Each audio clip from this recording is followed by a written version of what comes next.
Após estudar a célula fotovoltaica e conhecer suas principais características, como funciona as células, os princípios de funcionamento e principalmente a curva característica, agora vamos dar um passo para frente e estudar a associação de células, constituindo o denominado módulo fotovoltaico.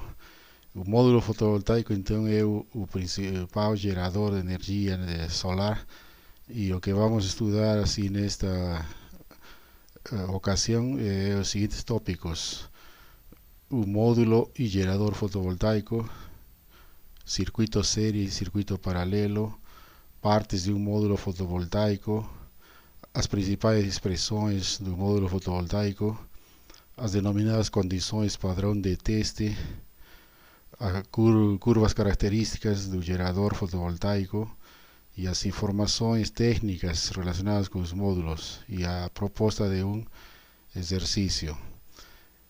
O módulo é então o gerador que vai permitir produzir energia elétrica através de energia solar.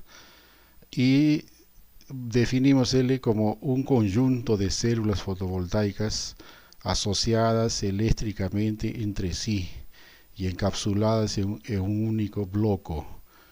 Entonces son varias células asociadas en serie y en algunos casos también en paralelo, dependiendo de la potencia del módulo, y vamos a constituir un único bloco. Vamos a ver después las partes de ese bloco denominado módulo. Y ese módulo fotovoltaico constituye el elemento básico para realizar a montaje de generadores o arranjos fotovoltaicos. Y obviamente a potencia de un módulo fotovoltaico está relacionada con la área de las células fotovoltaicas. A área menor de células vamos a asociar en serie y en algunos casos en paralelo, y va a ser con una menor potencia. Grandes células como ese de aquí de 125 milímetros por 125, o sea, estamos hablando 12 centímetros. Esas células ya nos permiten mayor energía, obtener mayor energía eléctrica.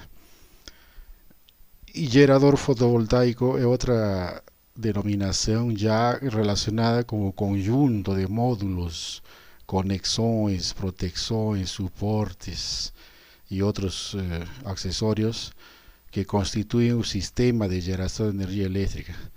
O seu módulo sozinho ele é um bloco, né, que vem com uma caixa de terminais positivo e negativo, mas para que ele funcione, né, comienza a gerar energia elétrica e além disso essa energia ser transmitida até algum equipamento, precisa algunos otros accesorios, ¿no? Que son los soportes, conexões.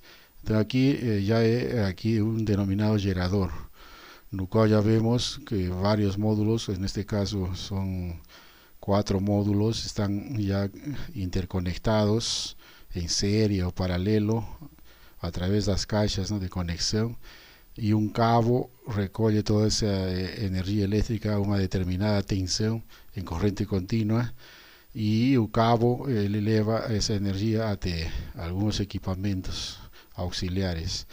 Aquí en el caso ya vemos dos módulos asociados en paralelo, que sería ese que estamos olhando en ese poste, ¿no?, que está siendo erguido para poder ya producir energía eléctrica. Entonces ese es el gerador fotovoltaico, también conocido como arranjo. Debemos lembrar también que a tensão de un circuito abierto, ¿no?, de una célula fotovoltaica, vimos en las curvas características, una célula de silicio monopolicristalino fornece en torno de 0,6 voltios y varía, ¿no?, entre 0,5 a 0,6 dependiendo de la irradiancia y a temperatura 25 graus Celsius. Então uma célula sozinha ela vai nos fornecer uma baixa tensão em corrente contínua, e para constituir um módulo devemos associar essas células até fabricar um módulo com as características elétricas necesarias, ¿no? Y después de que un módulo ya he construido, él he vendido de esa forma, ¿no? En forma de módulo fotovoltaico a una determinada potencia y curva característica propia de él. Y esos módulos ya podemos asociar también después en serie o paralelo. Entonces tenemos a célula, un módulo y un arranjo o gerador fotovoltaico. Entonces, para poder constituir un módulo es necesario tener una tensión de saída adecuada, que va a depender del dimensionamiento, ¿no? De las características, las cargas, más esa etapa toda en corriente continua. Principalmente los módulos todos fornecen corriente continua. Hoy en día, claro, existen algunos módulos que incluyen el propio cuerpo, la parte posterior, los denominados microinversores, que ya nos fornecen a la saída corriente alternada. Mas ainda son excepción. O que prolifera así no mercado ainda en grande cantidad son los módulos que fornecen una tensión en corriente continua. Y entonces todas esas células están asociadas, ¿no? Las células que constituyen un módulo en serie, ¿no? En serie y paralelo. Entonces vamos a ver, a relembrar qué cosa es un circuito serie y paralelo. Entonces circuito serie, aquí vemos en ese diseño de una pila, dos pilas asociadas en serie, un terminal positivo ligado al terminal negativo. Y a tensión total de ese arranjo, de esa somatoria de dos pilas en este caso, es igual a suma das tensores individuales. Entonces, si esa pila aquí es 1,5 voltios, a otra de 1,5 voltios, a tensión na saída en esas terminais é de 3 voltios. O sea, en serie as tensões são somadas, só que a corrente é a mesma. Si neste caso aí temos a corrente I1 e a corrente I2 de ambas pilhas, né? Como estão em série, essa corrente vai ser a mesma. Então, na corrente total que flui na saída dessa associação série é a mesma. Corrente total é igual a I1 e I2, ou qualquer valor é o mesmo, né? Então, essas associações desse tipo, quando ligamos terminal negativo ou positivo, é o denominado circuito série. No caso de células seria assim, né? O terminal positivo de uma célula ligado ao terminal negativo da outra, e assim, né? Sucessivamente, positivo, negativo da outra, e as terminais aqui vai ser o terminal positivo e do outro lado o terminal negativo de 4 células associadas em série. Da mesma forma existe o circuito paralelo. Paralelo, então, nesse caso, os terminais positivos, nesse exemplo das pilhas, os dois terminais positivos são ligados e os outros dois terminais, os negativos, também ficam juntos, os dois terminais, e então a tensão total nesse caso é a mesma. Ou seja, aqui a pilha é de 1,5 voltios e a outra pilha de 1,5 voltios. Em circuito paralelo, a tensão vai ser a mesma, 1,5 voltios. Só que a corrente total, nesse caso, é a somatória, né? Que a corrente I1 é da pilha 1, a corrente I2 da pilha 2, e a corrente total vai ser a soma de ambas, I1 mais I2. Então, num circuito paralelo, a tensão permanece a mesma e a corrente a soma. E aqui vemos nas células, 4 células ligadas em paralelo, todos os terminais positivos ficam juntos. E aqui está o terminal positivo. E a mesma coisa, terminais negativos todos juntos, e aqui o terminal negativo. A tensão vai ser a mesma, né, da célula individual. E as correntes, aqui a corrente total que flui na saída, vai ser a somatória das 4 células. Esse é o circuito paralelo. Isso aí então é importante levar em conta porque as células em um módulo fotovoltaico são ligadas dessa forma. Então, se eu quero constituir uma tensão, por exemplo, de 12 voltios nominal, e se cada célula produz 0,6 voltios, então vou ter que ligar o número adequado de células, né, para produzir esses 12 voltios. Então 10 células vão me produzir 6 voltios.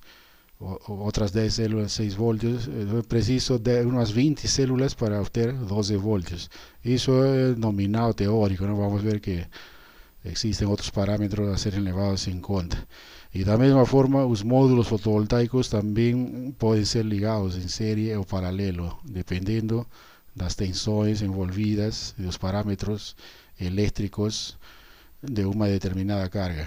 Antes de ver a curva característica de um módulo, vamos ver as partes, né, de constituintes de um módulo fotovoltaico. Então, un módulo fotovoltaico ele proporciona níveis de tensão e corrente adequados a cada aplicação.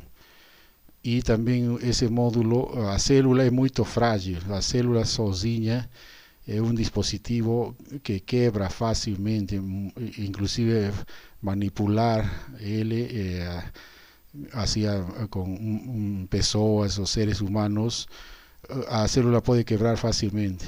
Tudo isso aí é feito em fábricas amplamente robotizadas.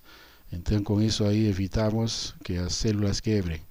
Mas então um módulo já assim, com todas as suas partes, o que faz é proteger as células das agressões dos agentes da intempérie e também isola eletricamente do exterior. Ou seja, todas as partes de um módulo estão relacionadas com a proteção das células. Lembrando que um módulo pode durar atualmente até 25 anos. E um módulo está exposto à intempérie, à chuva, umidade em geral, a radiação ultravioleta, ventos, toda a intempérie, né? Então ele deve resistir e suportar e não deixar que as células sejam afetadas. E também oferece a rigidez mecânica necessária a todo o conjunto. Todas essas células fotovoltaicas que estão ligadas em série ficam confinadas nessa estrutura. Geralmente aqui vemos que os componentes, temos aqui primeiro a parte da estrutura, o marco, né, que é metálico feito de alumínio. Temos aqui material de vedação, que no caso é silicone. Um vidro na parte superior que permita passo de fótons, mas também que proteja, né, as células. Esse material EVA é um material transparente que também dá uma proteção às células e a célula fica como um sanduíche em meio de uma camada superior de EVA e outra inferior. E na parte já bem traseira do módulo existe outra camada de um material resistente que é o tetilar. Então vamos ver com detalhes essas partes, né? Bom, aqui mostra de outra forma um desenho onde vemos todas essas partes constituídas do módulo que deve durar entre 20 e 25 anos, né? Geralmente acima de 20 anos a duração de um módulo fotovoltaico. E também todos esses materiais aqui estão feitos e a montagem também muito bem realizada para impedir que a umidade, né, a água, a poeira, atravesse, né, essas camadas e atinja a célula. Então, tudo isso é feito em fábricas, né, amplamente assim, automatizadas. Começamos com a estrutura do suporte. Essa estrutura de suporte de uma célula, aqui estamos falando de módulos de silício mono ou policristalino, que são os módulos amplamente difundidos no mercado. Esse marco metálico proporciona a proteção e força mecânica necessária ao conjunto. Possibilita também a fixação do módulo por meio de parafusos, a estrutura que permitirá constituir o gerador fotovoltaico, também conhecido como arranjo, ou qualquer tipo de agrupamento de módulos. Então esse marco tem furos, né, buracos apropriados para poder colocar parafusos de fixação a suportes, né, e aí podemos ligar certo número de módulos numa estrutura maior denominada arranjo, mas a função principal desse marco de alumínio porque é um material que resiste à intemperie e não sofre corrosão, né? Então esse material feito é o alumínio do marco, mas também isso não é impedimento, né, para utilizar outros materiais. O alumínio é amplamente utilizado por causa da durabilidade e a altíssima resistência à intemperie e também o baixo peso, né, é muito leve. Bom, o requisito fundamental do material é que não seja corrosivo e ao mesmo tempo deve resistir à intemperie e às diferentes condições climáticas, pensando em 20, 25 anos de vida. A seguinte parte do módulo é a denominada tampa frontal de vidro. Esse vidro fica na parte superior do módulo e é por onde vão atravessar os fótons.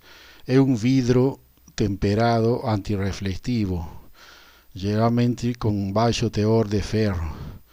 E esse vidro deve permitir a transmissão de luz a mais de 90%. E além disso, resistente à abrasão e a impactos de natureza antibalas. Significa que esse vidro deve resistir à fricção ocasionada pelo vento, o pó, toda a poluição, né, que fica grudada em cima, que periodicamente deve ser limpa. E também os impactos, né, pedras, granizo, tudo isso deve resistir esse vidro. Então essa função dessa tampa frontal é oferecer proteção, principalmente dos agentes atmosféricos e de eventuais impactos. E é um vidro especial, né, para ser utilizado na indústria fotovoltaica. Depois disso vêm as denominadas camadas protetoras de EVA. Essas camadas são como encapsulamento das células e têm a função de proteger, né, essas células e todos os contactos metálicos. Então todas essas células associadas em série, muito frágeis, devem ser assim colocadas num recinto como se fosse um sanduíche e constituído por esse material EVA. E também esses materiais devem ser excelentes transmissores da faixa visível da radiação solar e podendo resistir ao impacto da radiação ultravioleta.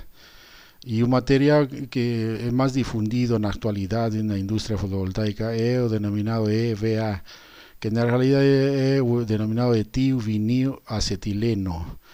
É um copolímero termoplástico de etileno e acetato de vinil, que possui a característica de ser simultaneamente um isolante térmico e ser transparente o suficiente para deixar passar os fótons que atingem as células fotovoltaicas. Esse material também fornece coesão ao conjunto do módulo, preenchendo o volume entre as tampas frontal e traseira e amortecendo os eventuais impactos e vibrações. Então esse material é um elemento principal, né, para proteger as células fotovoltaicas, fornecendo uma base necessária, né, para a sua durabilidade. E as vantagens desses materiais, eles têm vantagens e desvantagens no EVA. As principais vantagens são que é fácil de cortar e manipular, não é um material tóxico, baixíssimo índice de absorção de água e grande resistência à intempérie aos agentes químicos. Essas quatro vantagens fazem com que o EVA seja amplamente difundido na indústria fotovoltaica. Mas também tem algumas desvantagens, né, que é plasticidade excessiva, porque quando esticado não recupera sua posição original. Ou seja que ele, se submetido a calor que supere suas faixas de controle, ele pode sofrer deformação. Também o pó que existe, né, no meio ambiente pode-se aderir com facilidade, causando uma diminuição da transmissibilidade à radiação solar. E a outra questão também está relacionada com o tempo de vida útil, que deveria ser do mesmo tempo das células, né, entre 20 e 25 anos, mas dependendo, né, da qualidade desse material EVA, às vezes pode comprometer e condicionar a vida das células, ou seja, tem menor durabilidade.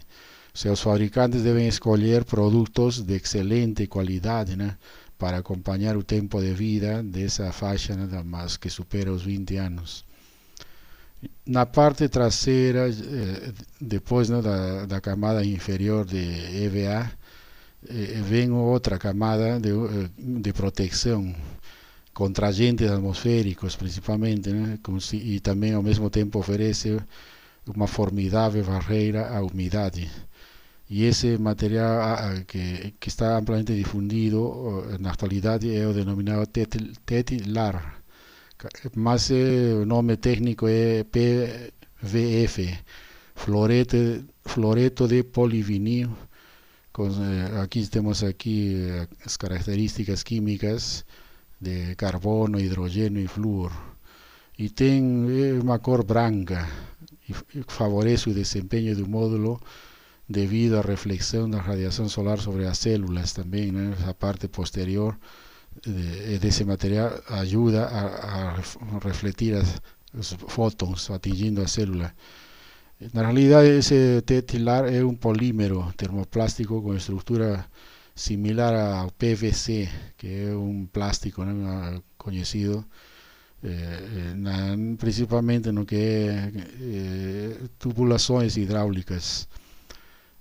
O TETLAR também possui baixo grau de inflamabilidade, ou seja, não queima facilmente, né? Também possui baixa permeabilidade ao vapor e também é um excelente material que resiste ao desgaste devido às condições atmosféricas. Essa base de TETLAR então é importante, né? Em qualquer módulo comercial de silício vamos encontrar essa base que oferece a resistência mecânica necessária para que o módulo tenha uma ampla vida. Na parte traseira do módulo existe também a denominada caixa de conexão, que fica atrás, né, do módulo em contato com aquela camada de TETLAR. E essa caixa de conexão que fica na parte traseira é um local, é fundamental essa caixa, né, porque é justamente aí onde vamos encontrar os terminais positivos e negativos da associação de células que constitui o módulo.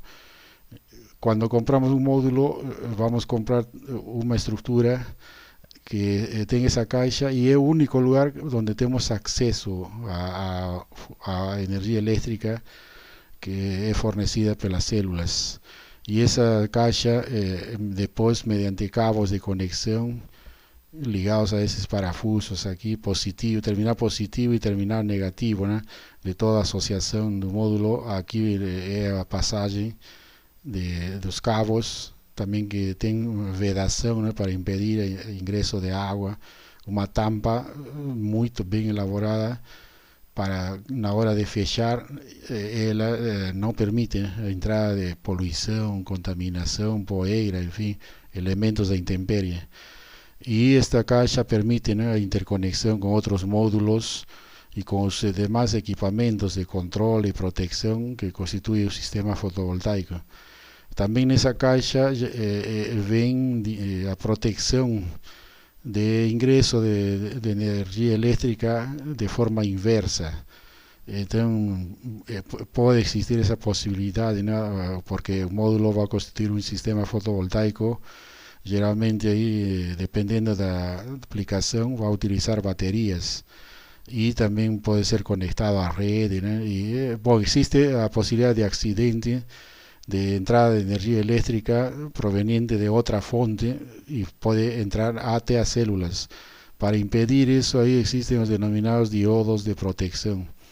E também essa caixa, em alguns casos, possui também terminais para conexão ao aterramento, dirigida à proteção contra descargas atmosféricas.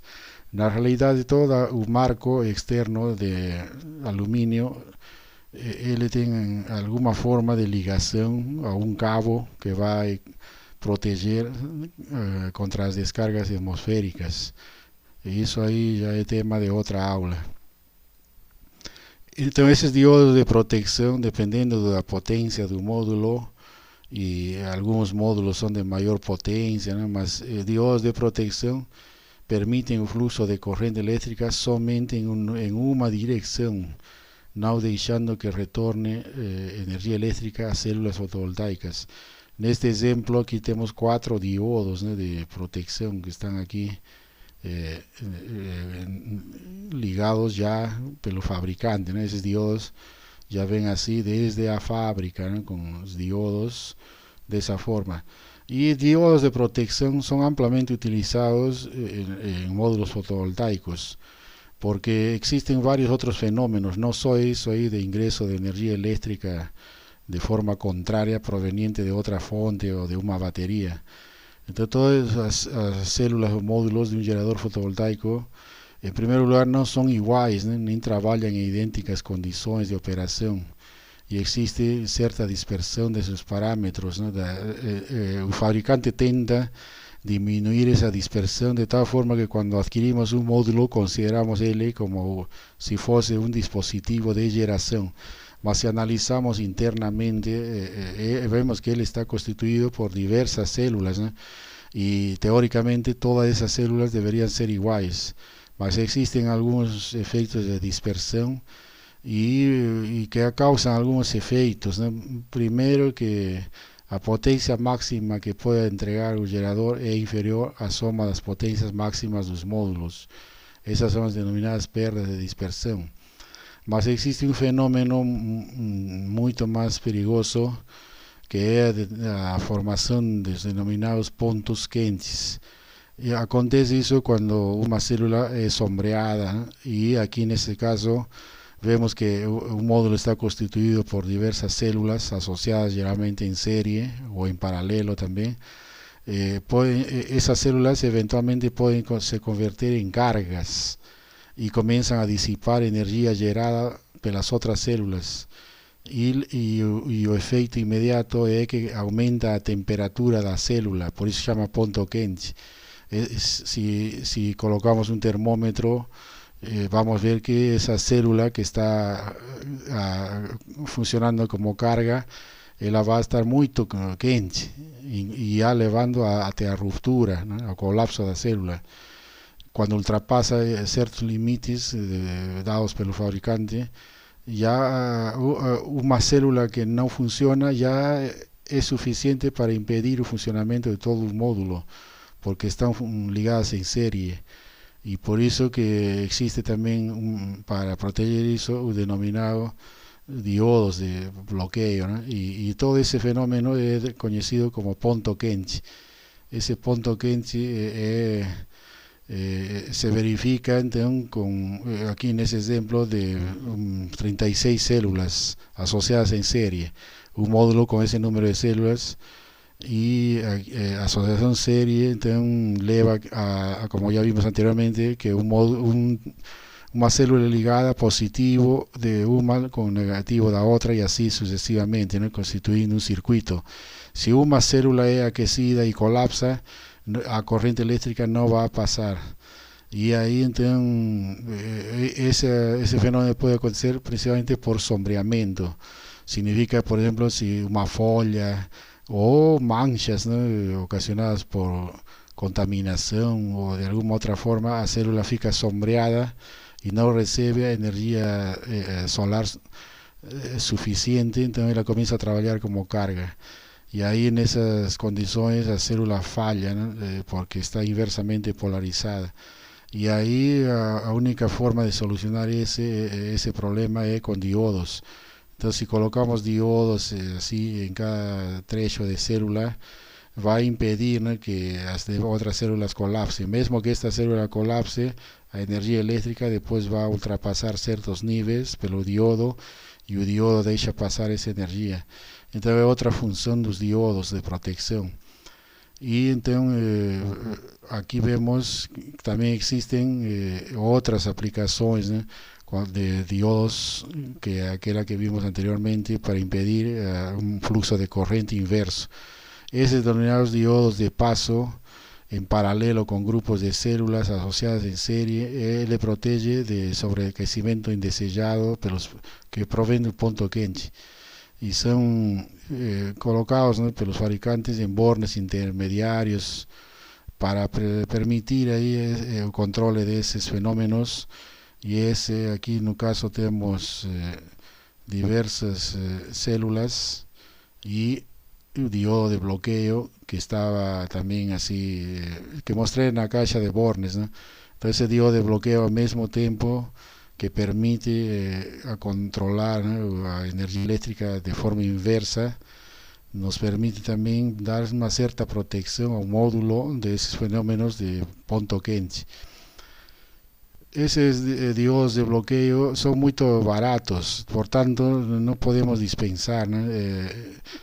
Porque dispositivos de ese tipo, diodos de bloqueo, son fabricados en grande cantidad, ¿no?, por la industria fotovoltaica, y el precio de él es hasta centavos de reais, ¿no?, un real, dos reais no máximo. Entonces, por causa de eso no podemos, no vamos por en perigo, ¿no?, todo el módulo. Entonces esos diodos de bloqueo, en resumo, ayudan a proteger a células fotovoltaicas y los módulos en general, ¿no? Son elementos de protección. Con relación a los tipos de módulos fotovoltaicos, ya vimos que existen varias generaciones de módulos, y con relación a primera y segunda relación, el mercado ofrece varios tipos de módulos con formatos diferentes, ¿no?, desde antiguos módulos, aquí en el caso de células redondas, arredondadas, era la antigua fábrica de aquí de San Paulo, a Heliodinámica, y ya eso ahí era de los años 80, de los 90. Después ya mayor parte de los módulos que existen en la actualidad utilizan entre 30 y 36 células de silicio poli o monocristalino de diferente tamaño, o sea, de áreas diferentes y potencias también diferentes. Y el mercado ofrece principalmente este módulo de silicio monocristalino, que son esos dos, y ese silicio policristalino, y también con posibilidades de otras células de filmes finos.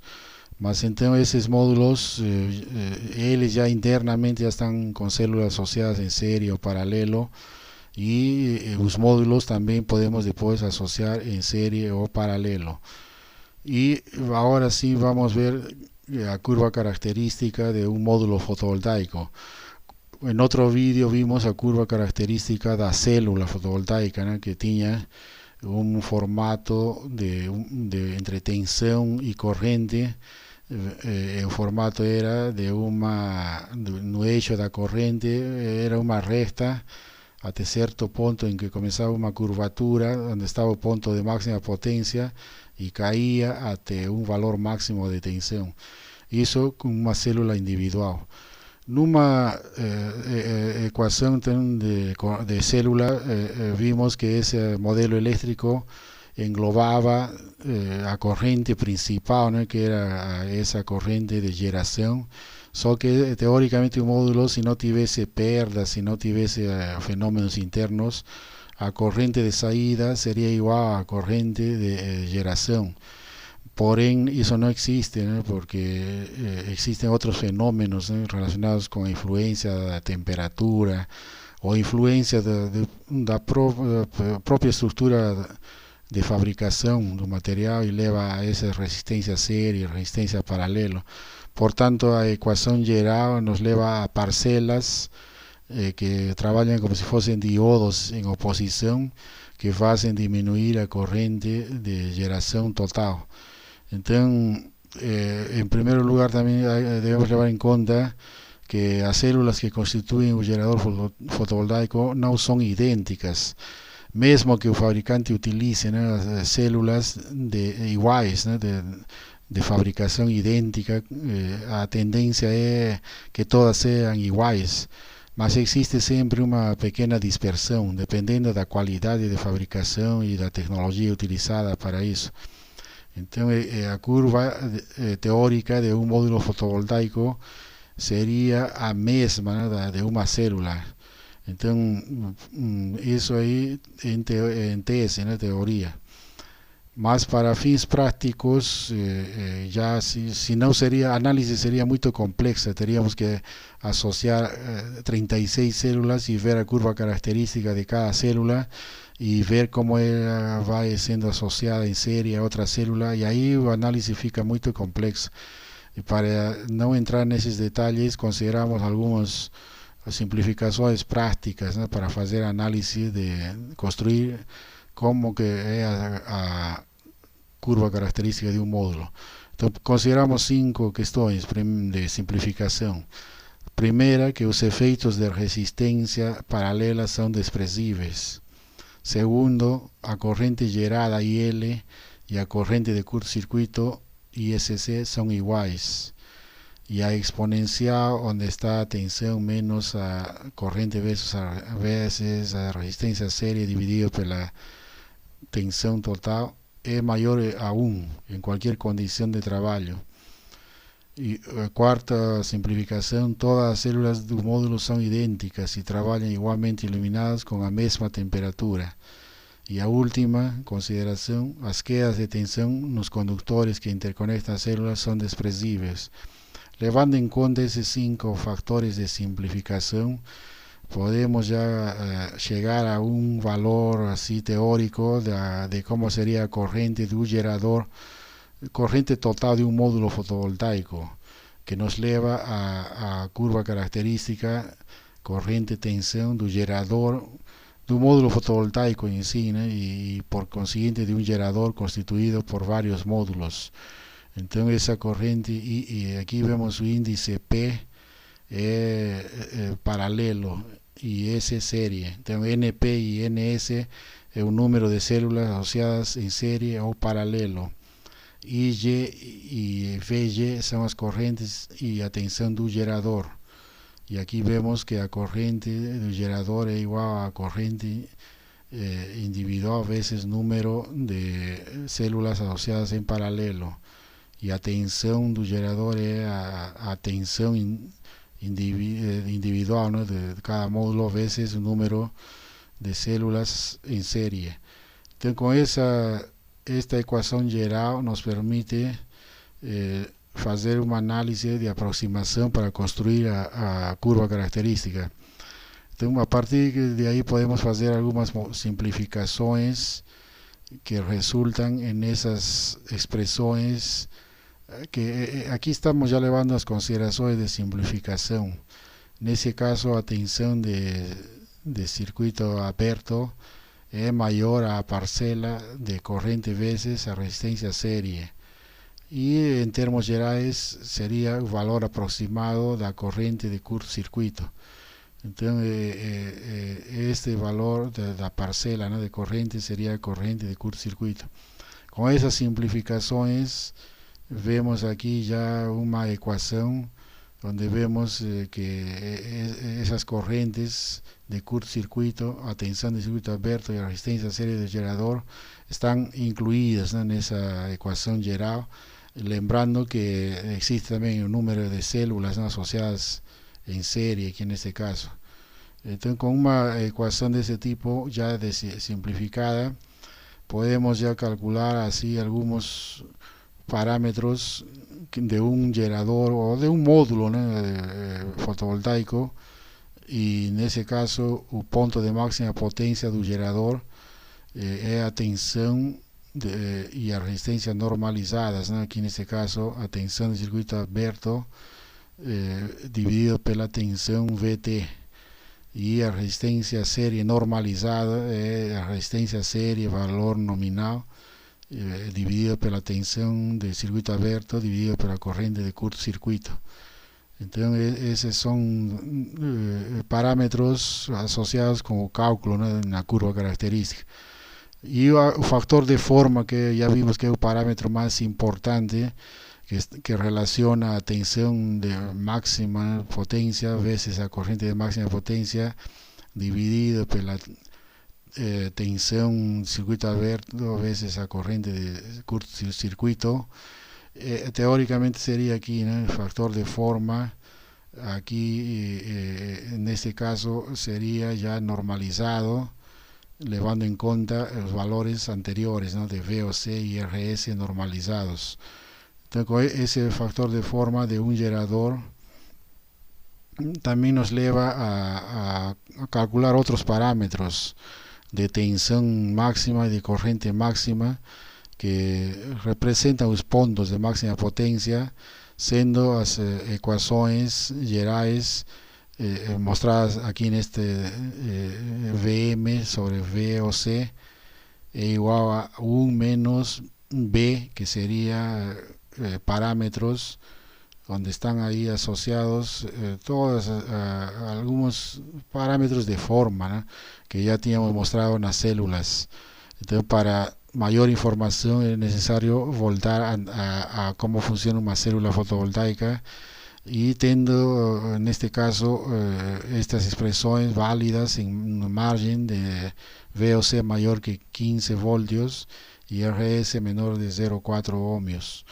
Entonces, todos estos parámetros nos llevan a que estamos queriendo es llegar a construir a curva característica. Na realidade já toda essa análise teórica, né? Na realidade os fabricantes fornecem já essas curvas feitas em laboratório. Todo o que mostrei são equações que tentam mostrar um modelo, né, elétrico de funcionamento de um gerador, mas raramente vamos utilizar isso. É só para ilustrar para alguém que está tentando se introduzir com maior profundidade nesse tema. Na realidade, os fabricantes fornecem essas curvas, como vamos ver a continuação. E para isso existem primeiro as denominadas condições padrão de teste. Essas condições padrão de teste são padrões internacionais, onde essas informações elétricas de potência máxima, corrente de curto-circuito, tensão de circuito aberto, son feitas en laboratorio en esas condiciones Standard Testing Conditions, STC, o condiciones padrón de teste, que es definida por una norma internacional, ¿no?, de IEC, que es IEC International Electronic Commission, y ellos tienen una norma conocida como IEC 60904/3, que fornece todas as principais medições de células fotovoltaicas de uso terrestre. Y esa norma dice que todas esas células, o en este caso también generador fotovoltaico, deben ser testadas considerando irradiancia de 100 milivatios por centímetro cuadrado, o más conocido 1000 vatios por metro cuadrado. Esa 1000 vatios por metro cuadrado deben ser simulados en un laboratorio a través de una esfera, ¿no?, grande esfera, una lámpara que produce en cuestión de segundos ese valor de irradiancia. Y es por eso que son laboratorios muy caros, propios de fabricantes o de laboratorios credenciados. A distribuição espectral que debe ser considerada para fazer esse teste é a AM 1,5, ou seja, a incidência normal, e a temperatura 25 graus Celsius.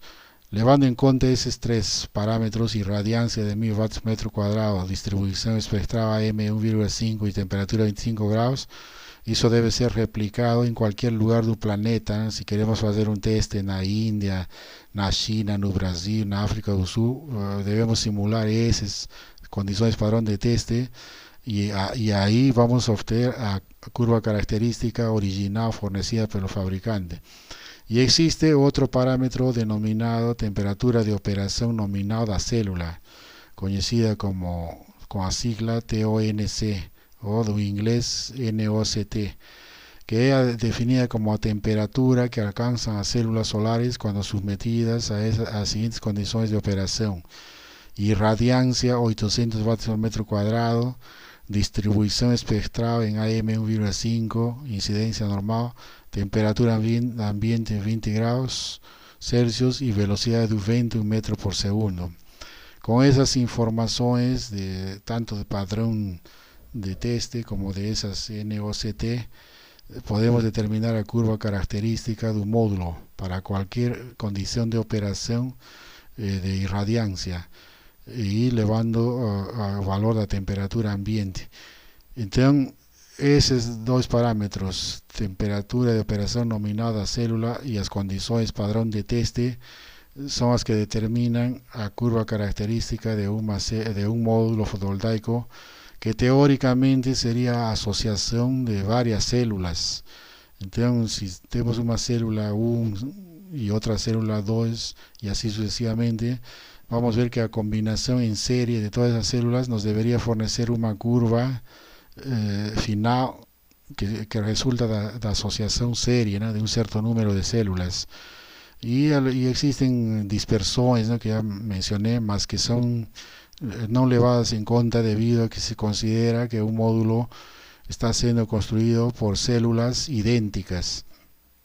De esa forma, aquí por ejemplo, en la curva característica de un modelo, ¿no?, de módulo da Kyocera KC40T, aquí vemos como que a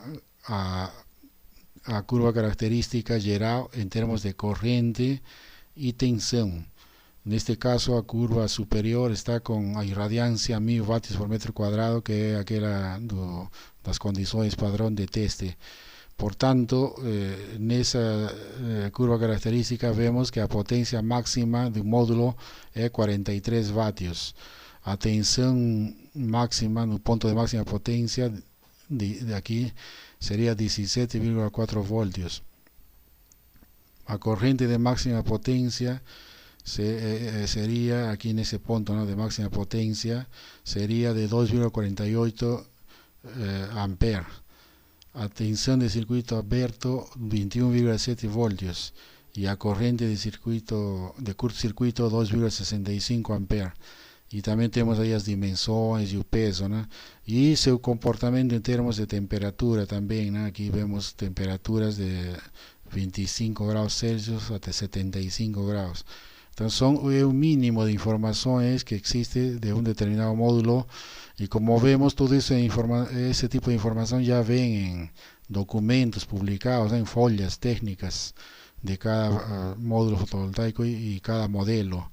Y también aquí vemos en detalles una curva característica típica de un módulo fotovoltaico, donde vemos que a potencia máxima de un módulo fotovoltaico es obtenida cuando tenemos una irradiancia de 1000 vatios por metro cuadrado. Y eso ahí puede ser conseguido esporádicamente, generalmente en horarios próximos al mediodía, en días ensolarados. Mas un módulo funciona, no es así, en el día todo, ¿no?, 1000 vatios por metro cuadrado. Él va fluctuando, va pasando por varios valores de irradiancia, desde que el sol comenzó a se levantar pero el este, hasta el pôr do sol. Ahí vamos a ver que existen irradiancias, diversas irradiancias, y si existe nubosidad, ¿no?, también eso es muy variable. Mas su valor externo es teórico conseguido con condiciones de teste, ¿no?, padrón de teste, y el comportamiento de la temperatura, llevando en cuenta que es padrones, ¿no?, también de teste. Entonces ese sería el comportamiento de un módulo de esa forma. Y la temperatura entonces también es fundamental, ¿no?, lembrando que la temperatura, a medida que aumenta, hace con que esa tensión de circuito abierto vaya avanzando para la izquierda. Entonces, mayor temperatura, vamos a tener que el desempeño de un módulo va a ser también menor, o sea, la eficiencia va a disminuir y el factor de forma también. Entonces ese factor de forma puede disminuir con la temperatura. Y ya vimos, lembrando que ese fenómeno se debe al aumento de la corriente inversa de saturación, e ao arredondamento do cotovelo da curva característica, né? Então essa curva, esse cotovelo vai ficando assim cada vez mais arredondado e portanto a curva característica vai mudando. Então o efeito da temperatura também é fornecida nas folhas técnicas dos módulos e portanto a potência máxima de um módulo fotovoltaico. Todas essas figuras são similares às das células fotovoltaicas, já que estamos considerando um módulo uma associação de várias células e aqui as tensões envolvidas são outras, né? Numa célula os valores estão na ordem de 0,6 volts, mas já numa associação de várias células as tensões envolvidas neste exemplo para 1000 watts por metro quadrado, 25 graus Celsius, a potência máxima seria 53 vatios e as tensões entre quase 22 volts, né? 21 e pouco. E essa seria o comportamento da curva em termos de potência. Quando atinge o máximo valor de irradiância de 1000 watts por metro quadrado, atingimos também o máximo valor de potência e depois começa a cair. Então, em termos de potência, seria o comportamento de um módulo. Os fabricantes, então, eles fornecem assim informações desse tipo. Nos catálogos, existem catálogos impresos, hoje em dia mais disponíveis na internet. No caso aqui temos o fabricante da Espanha, Isofoton, módulo fotovoltaico modelo IS 7512. Então eles fornecem características físicas, as dimensões do módulo, seria da estrutura, né, do marco metálico, quanto ele mede, né, a espessura, comprimento, largura, o peso, nesse caso 9 kg, as condições de embalagem, né, como que vem assim para a distribuição comercial. E são informações de características físicas. Também o mais importante são as características elétricas. Como vemos aqui está especificado 1000 watts por metro quadrado, 25 graus Celsius e AM 1,5, que são as condições padrão de teste. Isso aí, essa fábrica Isofoton, certamente eles possuem algum seu laboratório, um túnel, né, denominado túnel, onde existe uma lâmpada de grande potência que replica esses 1000 watts por metro quadrado.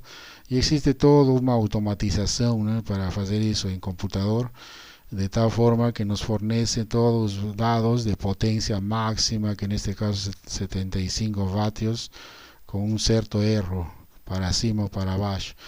É fornecida a corrente de máxima potência, a tensão de máxima potência, a corrente de curto-circuito, a tensão de circuito aberto.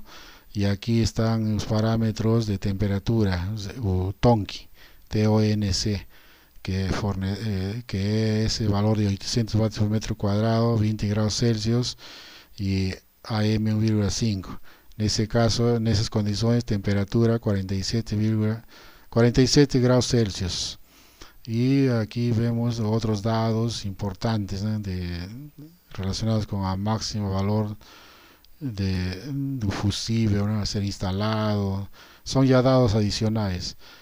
Também fornece informações da caixa de conexão, ou seja, que tipo de caixa, que resistência ao fogo, a dimensão do cabo, ou seja, do diâmetro de entrada do cabo também é fornecido.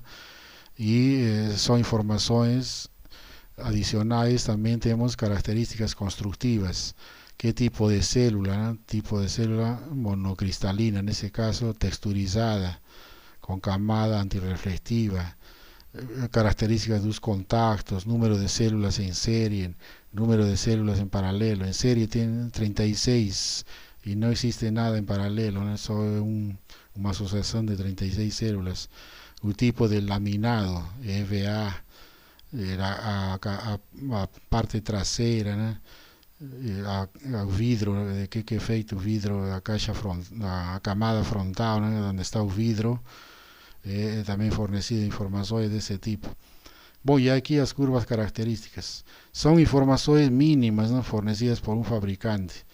Aquí también tenemos las dimensiones ya físicas para que ayudan no diseño, ¿no? A la hora de diseñar un sistema, un generador fotovoltaico. Es necesario conocer estos datos, ¿no?, para saber cómo que va a ficar o arranjo, primero no papel y después físicamente.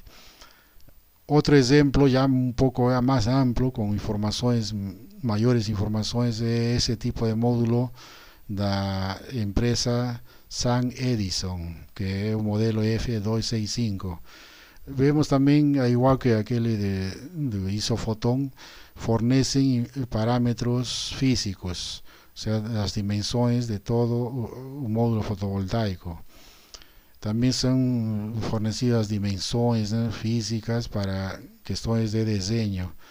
Después, lo más importante es estas informaciones relacionadas con los coeficientes de temperatura.